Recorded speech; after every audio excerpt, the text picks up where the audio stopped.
Let's see this question. The question is mark the incorrect statement with respect to seed.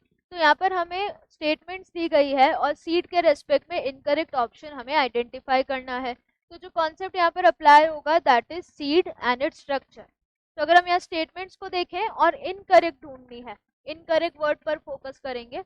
Seed coat has 2 layers, outer is testa and inner is tegmen. जब ovule था तो ovule के पास 2 integuments थी.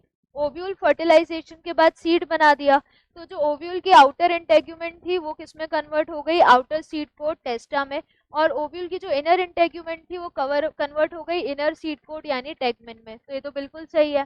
Then hilum is a small pore on the seed coat. Hilum एक scar की form में present होता है. स्मॉल पोर की फॉर्म में जो प्रेजेंट होता है वो हाइलम नहीं है, दैट इज माइक्रोपाइल. माइक्रोपाइल. तो ये स्टेटमेंट गलत है. Statement C, both plumule and radicle are enclosed in a sheath known as coleoptile. Plumule enclosed है कॉलियोप्टाइल में, लेकिन जो रेडिकल है, radicle is enclosed in coleorhiza. Coleorhiza. तो ये गलत हो गया, ये भी गलत, ये वाला भी गलत. Then D, the food storing tissue of castor is endosperm. Castor एक एंडोस्पर्मिक सीड है, तो उसमें जो फूड स्टोर करेगा वो स्ट्रक्चर कौन सा होगा, एंडोस्पर्म. तो ये सही है.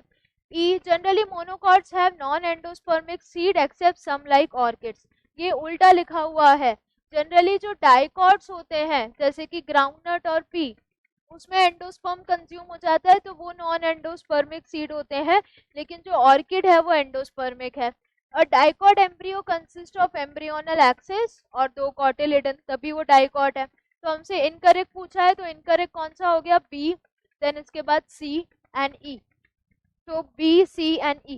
तो यहाँ पर करेक्ट आंसर क्या हो जाएगा, ऑप्शन बी.